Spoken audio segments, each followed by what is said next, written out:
you haven't watched the shorts video, I covered the entire list in 30 seconds of every machine that I want to buy. So I'm going to recover that real quick here just for simplicity's sake, for my own sake. Twilight Zone, Space Shuttle, Back to the Future, Monster Bash, Attack from Mars, Cactus Canyon, Black Knight, Sword of Rage, Walking Dead, Tales of the Arabian Nights, Monopoly, Roadshow, Funhouse, Black Hole, Indiana Jones, The Pinball Adventure, Star Trek TNG, Pinball Magic, Doctor Who, Dungeons & Dragons, Cactus Jack, Teed Off, Super Mario Brothers, The Mushroom Kingdom, No Good Gofers, Ripleys Believe It or Not, Rick and Morty, Addams Family, Halloween, Creature from the Black Lagoon, Haunted House, and America's Most Haunted. So there's proof that I can do it in under 30 seconds. That said, I got to looking at the prices because I have the prices already on here. So I did the math on what would it cost if I was to buy every machine on here. And we're talking assuming high end here because we're assuming completely shopped, ready to rock, ready to, be used. We're looking at, if I was to buy every single machine on this list, probably on a low guesstimate, I even put in underlined words here, rough guess, because I added everything up, $190,000 is what I'm looking at. To put that in context, that's half the value of a Rolls Royce, like a current Rolls Royce, like entry-level Rolls Royce right now. So most people would hear that and they'd be like, you're gonna do that? You're a moron. That remains to be seen. Anyway, point is, what I got going on here is my personal list of what I would have in my arcade. And truth be told, games like Twilight Zone, probably not as good as, modern games. The average casual player in the middle of nowhere, Iowa, called Greenfield, is probably not going to be aware of what a Twilight Zone is. It's a good game. I like the game. Most people probably have never played it. So, yeah. The likelihood that the average player is going to play that around here, not so likely. Which, it's more of a for me type of thing, which, you know what, it's my business. I'm allowed to have some things for me in my own business. But truth be told, down this list, if I had to rank based off of what I think people would actually play, it would probably come down to the Super Mario Brothers pinball machines first. And maybe the Ripleys Believe It or Not. Those are the ones that I think people would actually play right out of the bat. That said, Addams Family is also a good option. I know a lot of people around here actually know what the Addams Family is, in terms of the pinball machine, I mean. So, those are not bad options. The problem is, every single one of them is an older machine, and older machines have issues. And that means that if I buy one of these, I need to level up as not only an entrepreneur, but also as somebody who can work on machines, repair damage, be able to source new parts. I basically got to become a member of the pinball community at this point. If I want to get to the point where I've got this list, I need to really step up my game. And I mean step up my game by a lot. So, yeah, I'm probably looking at the Super Mario Brothers games first because I can probably afford those. And I know $4,000 is not a lot of money to normal people, but that's 2 months' salary for me after taxes. And remember, I have shit to pay. So, yeah, probably not gonna just casually do that. I'm gonna have to actually have some kind of solid strategy in mind and a plan to be able to do that. But if I can swing it on those, it means, suddenly that opens the door to, okay, well, now I have the ability to get an Addams Family. That's 10,000 crossed off my list. And then, okay, well, if I can do an Addams Family and pay that off, okay, well, I can do, let's say, Back to the Future and, let's say, Ripleys Believe It or Not. That's two $5,000 machines at that point added to the total. You know, that, and you see where this starts to go a little bit here. It's not, I'm trying to come up with the full amount in one sitting. It's how do I grow the business and also grow my collection at the same time while adding value to my business so that I'm not paying my own money out of pocket to pay for these things. It's, I build up to it. That's where I need to be at, is not trying to do everything myself and pay for everything and, you know, end up going slowly insane while the debt incurs.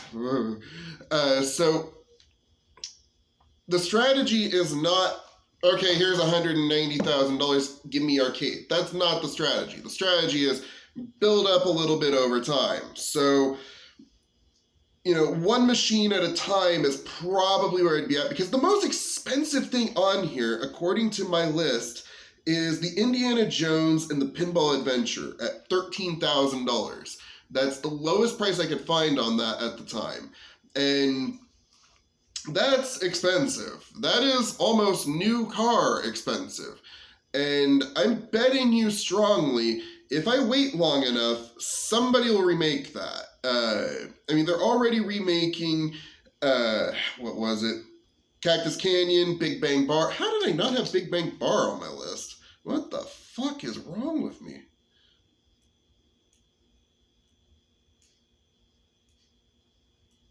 That's one that's going to be on my list, and I know that one off the top of my head is about 11,000.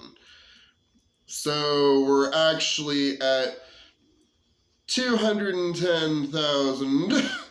Oh God, we broke the 200,000 mark. We're officially at a quarter, 2/3 of a Rolls Royce in price. Oh God, what am I doing?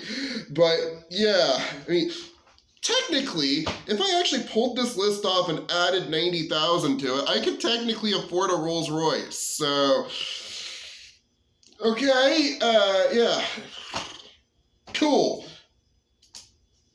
Let me try that again. There we go, that's better. Anyway, yeah, so I don't know how I'm going to pull this off exactly yet, but I'm going to pull this off. I have done a lot already to start getting to a point where I can do the things that I want to do. Look back about 2 years ago when I, oh wait, no you can't. You can peek my channel multiple times. Okay, let me put it this way. 2 years ago, well, 3 years ago when I first started my store, I didn't know what I was doing. I had no idea, and I just thought, oh, I'll just start this in the middle of a pandemic. It'll be fine. I'll grow the business into something. Fast forward to right now. Okay, we're going to have $210,000 worth of pinball machines, and I kind of have a plan to do it. Emphasis on kind of have a plan on how to do it. So there you go. I already got one arcade machine. I've got to go. Now this is a list of pinball machines, so I can't add it to this one. I really should make a list of arcade games, but yeah.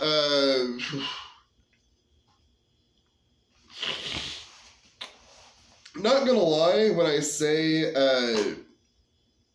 I don't really know exactly how I'm going to do this. I'm not lying. I'm not entirely sure how I'm going to do this.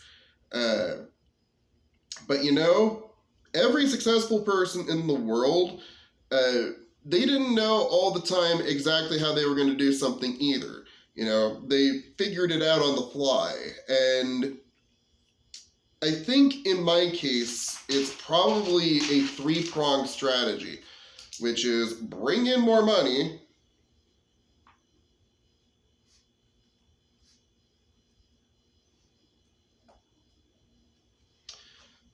second, it's keep more money, which I know you're going, how's that work? If you're gonna buy a pinball machine, you gotta spend the money. There's ways, humor me. Bring in more money, keep more money, and then Oh, what's the last one? Because there's a third part to this in the back of my subconscious that's screaming at me, dude, there's more to it than that. You really kind of need to... So, when I think of it, I'll get this list made and I'll come back to you on how I fully intend on paying for this. Because, you know, that's a lot of fucking money. I mean, let me put it this way. I've got multiple teeth issues currently. And 10 grand is probably what I'd be paying out of pocket to get all those teeth issues fixed right now. So, putting that in perspective, this is 1/20th of that. So, yeah, that's a thing. So, I kind of need to stop procrastinating and start getting cards sorted. It's not my preferred method of making money, but by God is it handy to have when you really want to buy a pinball machine, but you don't have the money on hand right away. So probably should get back to doing the thing that actually makes me money, you know?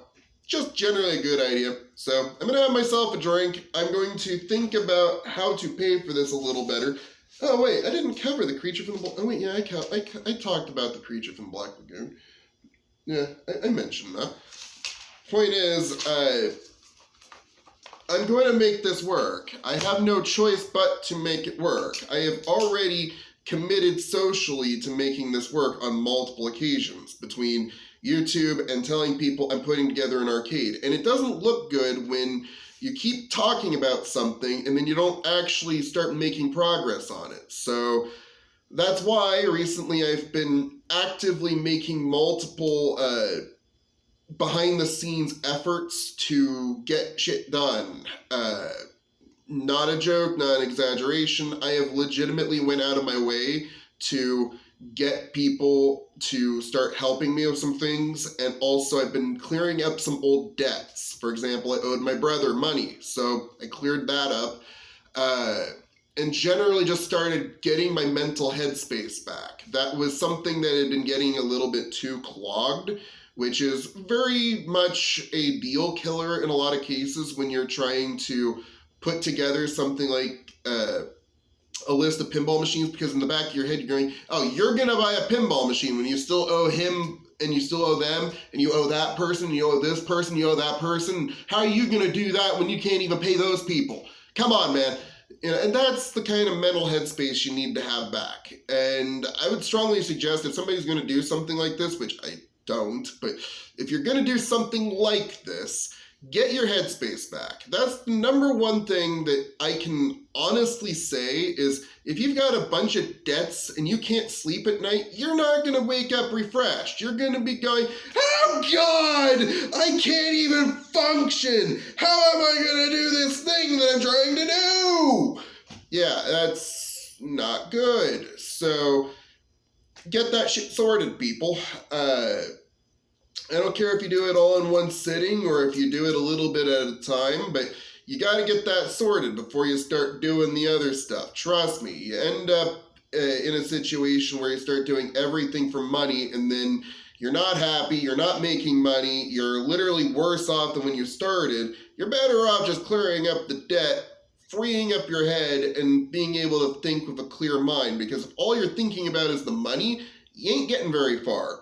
You know, my thinking on it is, all right, how do I bring in the money? Sure. How do I keep the money? Sure, I'm thinking about money, but I'm not thinking about how do I make only the money? How do I save it and then use it to grow more instead of doing things only for money? You know, that's not how you do that. Honestly, I'm thinking about when I start getting to a certain point, which is probably, I'd say, oh, do I want to cover it in this video?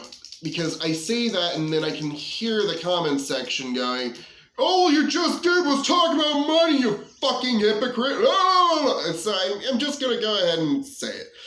I'm working on building up CDs to use as dividends in order to get the machine so that I can then get the money from the CDs sitting there as collateral on the loans while I get the interest from that, and then using the machines to make me more money to pay off the loan quicker so that I can then get the next machine, which makes me more money. You see where this starts to work? Because every machine I buy at that point is collateral for the next loan, which I would be very, very, very careful about using loans to get machines for that particular purpose. That is a slippery freaking slope, especially if you start borrowing upwards of 10 grand in one swing. That's a bad idea. You're going to pay a lot of money. Don't do it without a solid strategy in place. Not a financial advisor. I am not telling you to do that. But in my case, I have a storefront that I can pay for. I can afford, in most cases, a loan for 5 grand. I can pay that off. That's not crazy money. That is, relatively reasonable to do. And then building up my arcade, which I'm then going to turn into a private arcade, which then people will pay me a membership for. I'm basically paying people for the privilege to play my machines at that point. They're paying me to play my machines, I mean. And then I can start building up a thing around that. That's kind of the plan there. But to start out, it will be open to the public to a certain degree. Once I start getting enough money generated, I'm probably going to start dialing that back down to people I actually want to deal with instead of everybody. Because at some point, I'm probably going to dial that entire situation back to, okay, remember the purpose of all of this is I want to get to Oklahoma. So what would happen is probably I would take a vast portion of the expensive machines out of that location, out of the private club at that point, and take it with me to Oklahoma. I would leave some here and have somebody run it, and then I would go to Oklahoma, start up the next one, and have multiple locations making me money. I'd turn my own thing into a franchise at that point, having multiple Ghost Quarter locations. That would be pretty cool. And obviously, once I get the next one in Oklahoma set up, I would probably be like, okay, we need to repurchase more machines to put back in the first one, replace the ones I took. That would be the first thing I'd do, is make sure that I got that covered. But I also want a custom fortune teller. That's a thing. I'll cover that in a future video as well. But I've yammered for 17 minutes. I kind of need to stop yammering and start doing. So thank you for watching the video. I've got to sell cards to be able to start getting the CDs that I can use as collateral in order to start really making this plan happen. I'm actually not that far away from being able to just walk into the bank and go, I want 5 grand, and they'd give it to me for a monthly payment that I'd then pay off quicker. Do that every couple of months, and suddenly you got an arcade. So thank you for watching. It was a pleasure talking to you, and I'll see you on the next one. Bye.